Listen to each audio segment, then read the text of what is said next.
नमस्कार। इंजीनियरिंग विषयों में रुचि बनाने और विषय समझ को मजबूत बनाने के लिए शुरू किए गए श्रीदेवी क्लासेज यूट्यूब चैनल में आज हमारे विषय इलेक्ट्रॉनिक डिवाइसेज एंड सर्किट के ट्रांजिस्टर भाग की दूसरी वीडियो में बात करते हैं कॉमन बेस कॉन्फ़िगरेशन के ट्रांजिस्टर की कैरेक्टरिस्टिक की। पिछली वीडियो में हमने ट्रांजिस्टर का जो बेसिक फंक्शन है ट्रांसफर ऑफ रजिस्टर उसे समझा था और आगे की वीडियो में हम कॉमन बेस को एम्पलीफायर के तौर पे और सबसे प्रचलित कॉमन एमीटर ट्रांजिस्टर के बारे में भी पढ़ेंगे। तो शुरू करते हैं आज की वीडियो। हमने पाया कि कलेक्टर धारा में एक बड़ा योगदान एमीटर के उन बहुसंख्यक आवेश वाहकों के विसरण का है जो अगर अभिनित एमीटर जंक्शन से बेस में आ गए हैं और उत्क्रम अभिनित कलेक्टर संधि के अवक्षय परत ने उन्हें कलेक्टर में भेज दिया है। तो ये जो बड़ी धारा है कलेक्टर की वो मेजॉरिटी कैरियर की धारा है, लेकिन एक हल्का अंश कलेक्टर करंट में अल्पसंख्यकों के अपवाह से भी होता है। केवल सिर्फ इसी धारा को हम ICBO कहते हैं और ICBO में ये जो सब्सक्रिप्ट हमने यूज किया है CBO ये बताता है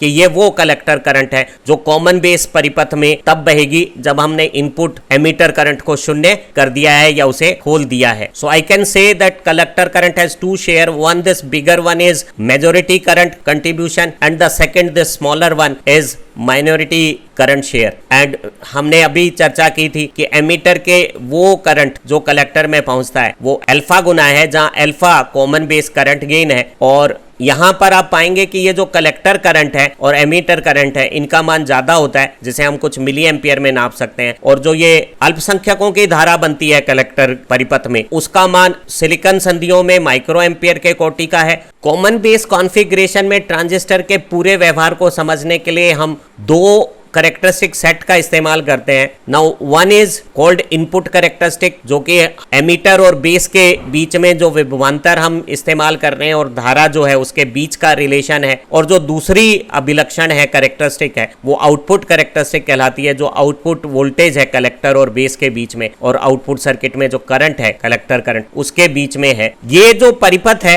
इसका हम प्रयोग करेंगे कैरेक्टरिस्टिक पाने के लिए। और दो विभव सोर्स जो वेरिएबल नेचर के हैं VEB एमीटर और बेस के बीच के जंक्शन में एमीटर को फॉरवर्ड बायस बनाते हुए परिवर्तनशील वोल्टेज हम लगा देंगे। And the second variable voltage is applied between collector and base such that it reverse bias collector junction and to emitters, one in emitter circuit and second is here in this collector circuit is used to find out currents of emitter circuit and collector circuit, and two voltmeters are put between emitter and base and then collector and base junctions to find out junction voltages as shown in this figure. Now the range of these two emitter is of few milliampere and this voltmeter is of small range, say 3 volt, and this voltmeter is of higher range, say 30 or 50 volt. The input characteristic is relation of input current with input voltage keeping output voltage constant. So to perform this exercise we keep this voltage to a fixed value, say 5 volt, and a reverse bias of 5 volt is applied between collector and base. तो जब हमने collector base को एक नियत 5 volt का उत्क्रम विभव दे दिया है तो अब इस इनपुट वोल्टेज को बदलकर और उसकी रीडिंग्स को इस वोल्ट मीटर में नापते हुए संगत एमीटर की रीडिंग्स को नापेंगे और इन दोनों को एक टेबल में डाल के और बाद में एक ग्राफ बना लेंगे। तो हमने किसी एक keep fixed reverse bias voltage, we vary input voltage and study the relation between variation of input voltage and corresponding current and we plot a graph and graph comes as for germanium type transistor or silicon type transistors, and both these characteristic we call it input characteristic are just similar to a forward bias PN junction diode, where before cut-in voltage which is roughly 0.3 volt for germanium and 0.6 volt for silicon, the current is small and then it exponentially rise in a sharp manner as diffusion of majority starts taking place in an increasing manner as it is shown here. ये जो निवेश अभिलक्षण है ये germanium और silicon दोनों के लिए लगभग एक जैसा है और आप पाते हैं कि कटिन या अंतक विभव से पहले जो जर्मेनियम के लिए 0.3 वोल्ट और सिलिकॉन के लिए 0.6 वोल्ट के आसपास है धारा का मान कम है। और जैसे ही ये विभव पार होता है जो बहुसंख्यक आवेश वाहक है उनका जो संख्या प्रवणता के कारण जो विसरण है वो तेजी से धारा को चरघातांक के रूप से बढ़ाना शुरू कर देता है। जैसे एक अगर अभिनिति PN जंक्शन डायोड में हमने पढ़ा था। कहते हैं कि अंतक से कम विभव पे जो हमारी अवक्षय परत है वो प्रभावी रूप से कमजोर नहीं होती, इसलिए शुरुआती धारा है वो कम रहती है। सिलिकॉन के लिए 3 अलग अलग रिवर्स वोल्टेज 1 वोल्ट, 10 वोल्ट और 20 वोल्ट के लिए हमने इनपुट करंट और इनपुट वोल्टेज के बीच में ये 3 अभिलक्षणों का परिवार बनाया और हम देखते हैं कि ये जो कैरेक्टरिस्टिक है वो इस प्रारंभिक भाग में लगभग समान है और बाद में एक हल्का सा परिवर्तन इन विभव को बदलने पर इनपुट करंट में यहाँ दिख रहा है और आप पा रहे हैं कि अधिक विभव पे ये धारा थोड़ी सी ज्यादा है। इसे हम अर्ली इफेक्ट या बेस विड्थ मॉड्यूलेशन इफेक्ट कहते हैं। कभी बाद में इसके बारे में गहराई से स्टडी करेंगे, लेकिन इस अभिलक्षण से हम एक चीज पता कर सकते हैं कि अगर हम इनपुट वोल्टेज में चेंज करते हैं तो इनपुट करंट में चेंज किस अनुपात में होगा। And this ratio is defined as dynamic input resistance of this transistor which is similar to dynamic forward resistance of forward bias PN junction diode, and it is change in input voltage to change in input current, and you can say it is reciprocal of this slope। ये जो अभिलक्षण है इसके ढाल का जो व्युत्क्रम है, ढाल होता है लंबटा आधार, and if you take inverse of that slope then it will be base upon perpendicular। So this is ratio of input voltage change to input current change, and we call it input impedance with output voltage keeping constant. शुरू के हिस्से में ये देखिए यहाँ this characteristic is bit non linear, तो यहाँ पर इंटरनल इनपुट इंपीडेंस का मान ज्यादा आएगा और बाद में कम आएगा, और ये बीच के लीनियर पोर्शन में इट्स वैल्यू इज रफली 20 to 50 ohm, and this variation of input impedance in this initial non linear portion become responsible for distortion in our amplification. We will study that in later on. एक और बात हम देख रहे हैं कि जो इनपुट करंट है उसमें आउटपुट वोल्टेज का शुरू में तो कोई ज्यादा चेंज दिखता नहीं है, बाद में ये हल्का सा चेंज है, और इस इनपुट करंट और इनपुट वोल्टेज के बीच की कैरेक्टरिस्टिक का टेम्परेचर से कोई ज्यादा लेना देना नहीं है, क्योंकि टेम्परेचर अल्पसंख्यकों को प्रभावित करता है, and this input current is diffusion of majority, so it remain unchanged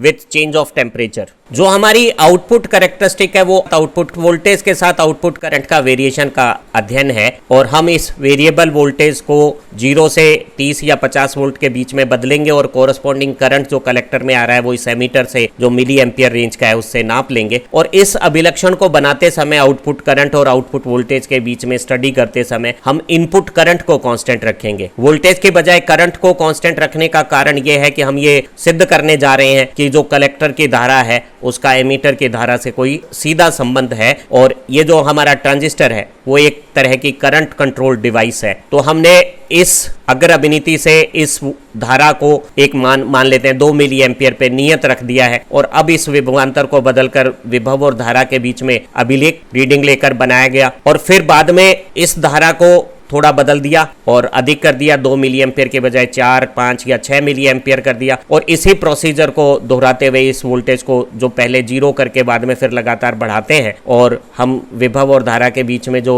table में सारणीबद्ध किए हुए आंकड़े उनसे ग्राफ प्लॉट कर लेते हैं, और इस तरह से हमारे पास एक आउटपुट कैरेक्टरिस्टिक का सेट आ जाता है जो अलग अलग एमीटर करंट पे आउटपुट वोल्टेज और आउटपुट करंट, कलेक्टर करंट और कलेक्टर बेस वोल्टेज के बीच के रिलेशनशिप को शो करता है। जरा समझते हैं कि वो कैरेक्टरिस्टिक कैसी है। किसी भी एक एमीटर धारा पे जब हम आउटपुट वोल्टेज को बढ़ाते हैं तो पाते हैं कि जो आउटपुट करंट का मान ज्यादा बदलता नहीं है, जो ये बताता है कि इस ढाल का स्लोप बहुत कम होना ये बताता है कि आउटपुट वोल्टेज आउटपुट करंट को ज्यादा प्रभावित नहीं करती, और आउटपुट परिपथ का जो प्रतिरोध है वो बहुत अधिक है, और अगर अपन इस स्लोप का उल्टा करें और आउटपुट रेजिस्टेंस की कैलकुलेशन करें तो वो reverse bias collector base junction के लिए मेगा ओम के ऑर्डर का या 500 किलो ओम जैसा आ सकता है। एक और महत्वपूर्ण बात है कि जिस समय कलेक्टर और बेस के बीच की वोल्टेज 0 है उस समय भी परिपथ में धारा है, और इसका कारण यह है कि जो एमीटर से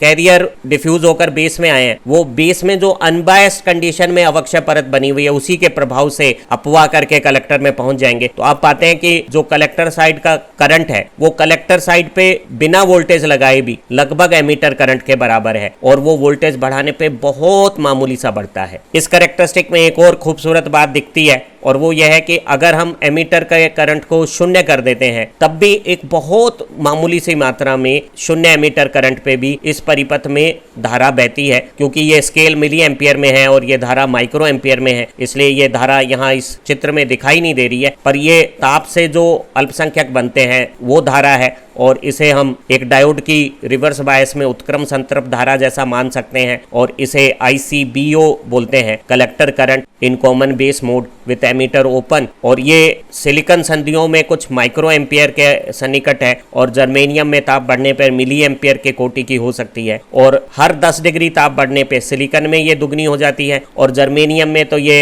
जो दुगना होना है वो 6 या 7 डिग्री ताप वृद्धि पे ही हो जाता है। जो आउटपुट कैरेक्टरिस्टिक में जो कलेक्टर करंट और कलेक्टर और बेस के बीच की वोल्टेज के बीच में अलग अलग एमीटर करंट के साथ हमने अभिलक्षण बनाए हैं, उसमें जो सबसे महत्वपूर्ण बात है वो है कलेक्टर करंट में चेंज हो जाना जब हम एमीटर करंट को चेंज करते हैं। अगर मैं एमीटर करंट को 3 मिली एम्पियर से बढ़ाकर 6 मिली एम्पियर करता हूं और ये चेंज 3 मिली एम्पियर का बनाता हूं तो मैं पाता हूं कि कलेक्टर करंट में भी लगभग 3 मिली एम्पियर जितना करंट हो जाता है। और कलेक्टर करंट के चेंज और एमीटर करंट के चेंज को हम एक अनुपात में डिफाइन करते हैं और उस अनुपात को हम बोलते हैं कॉमन बेस करंट गेन। और इस कॉमन बेस करंट गेन की जो वैल्यू है वो लगभग 1 के पास है, 1 से थोड़ी सी कम है, 0.95 से 0.99 के बीच में। और ये बता रही है कि कम प्रतिरोध के परिपथ में जो आपने एमीटर करंट में चेंज किया है बहुत आसानी से थोड़ी सी वोल्टेज के चेंज से वो संभव हो जाएगा, जैसा कि हम इनपुट कैरेक्टरिस्टिक में देख रहे हैं। तो वो सारा चेंज एक एक्टिव मोड में कलेक्टर करंट के चेंज के तौर पे मिल जाएगा। एक और बात हमें समझ में आती है कि ये जो अनशेडेड पोर्शन है जिसमें हमने एमीटर जंक्शन को तो फॉरवर्ड बायस कर रखा है तभी ये एमीटर करंट की वैल्यू आ रही है और कलेक्टर जंक्शन को रिवर्स बायस कर रखा है, तो इसमें एमीटर करंट का चेंज और कोरस्पॉन्डिंग कलेक्टर करंट के चेंज का जो ये रेशो है अल्फा वो कांस्टेंट रहता है। और ऐसी स्थिति में जब हम कोई संकेत लगा के उसका आवर्धन एम्प्लीफिकेशन करेंगे तो इनपुट संकेत और आउटपुट संकेत की जो रूप रंग है वो एक जैसा रहेगा और फिडेलिटी अच्छी रहेगी, नकल अच्छी रहेगी और हम कहेंगे कि ये hi fi linear characteristic zone में डिस्टोर्शन लेस विकृति रहित आवर्धन होगा। जो दो और भाग हमारे लिए यहाँ शेडिंग में दिखाए गए हैं वो महत्वपूर्ण है। एक भाग को हम सैचुरेशन भाग कह रहे हैं और एक को कट ऑफ भाग कह रहे हैं। और जो ट्रांजिस्टर है उसको अगर अपन एम्प्लीफिकेशन के लिए यूज कर रहे हैं तो उसे कट ऑफ और सैचुरेशन से परे और एक्टिव के बीच में रखना चाहिए ताकि faithful distortion less hi fi amplification हो। जरा समझते हैं सैचुरेशन और कट ऑफ क्या है। ये जो प्रभाग है जिसमें हमने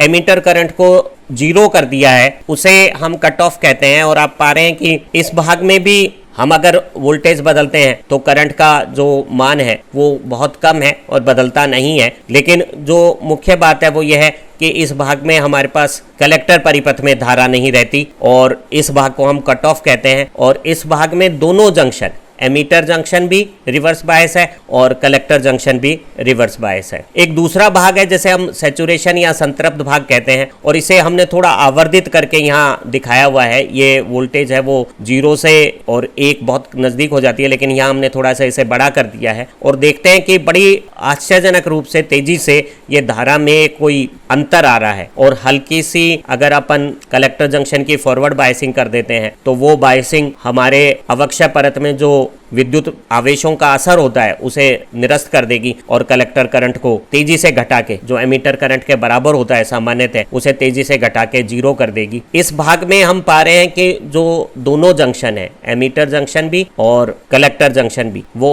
फॉरवर्ड बायस हो गए हैं। और जो महत्वपूर्ण बात है वो यह है कि इस स्थिति में कलेक्टर और एमीटर के बीच में बहुत ज्यादा वोल्टेज नहीं रहेगी और केवल यही ऐसा भाग है जहां पे आउटपुट करंट आउटपुट वोल्टेज बदलने पे तेजी से बदल रहा है। इन दोनों प्रभागों में सैचुरेशन और कट ऑफ में हमारा फेथफुल एम्प्लीफिकेशन नहीं होता, डिस्टोर्शन पैदा होता है। तो जब हम ट्रांजिस्टर की वर्किंग करते हैं तो हम कोशिश करते हैं कि हमारा जो ऑपरेशन है वो सैचुरेशन और कट ऑफ से दूर रहे। एक बार फिर समझिए, कट ऑफ में दोनों एमीटर बेस जंक्शन और collector base junction reverse bias है। कलेक्टर सर्किट में करंट नहीं है, भले ही कलेक्टर और एमीटर के बीच में बहुत अधिक वोल्टेज ही क्यों ना हो। जबकि सैचुरेशन में दोनों जंक्शन एमीटर बेस जंक्शन और collector base junction forward bias है और केवल यही ऐसी प्रभाग है जिसमें आउटपुट करंट कलेक्टर का करंट कलेक्टर की वोल्टेज पे निर्भर कर रहा है और धारा का मान परिवर्तन होगा लेकिन वोल्टेज की वैल्यू कोई बहुत ज्यादा नहीं रहेगी और इसे हम सैचुरेशन कहते हैं। हम अपनी अगली वीडियो में सबसे महत्वपूर्ण जो हमारा ट्रांजिस्टर है कॉमन एमीटर उसकी बात करेंगे। Happy learning. For notes you can check description where you got link and you can share notes.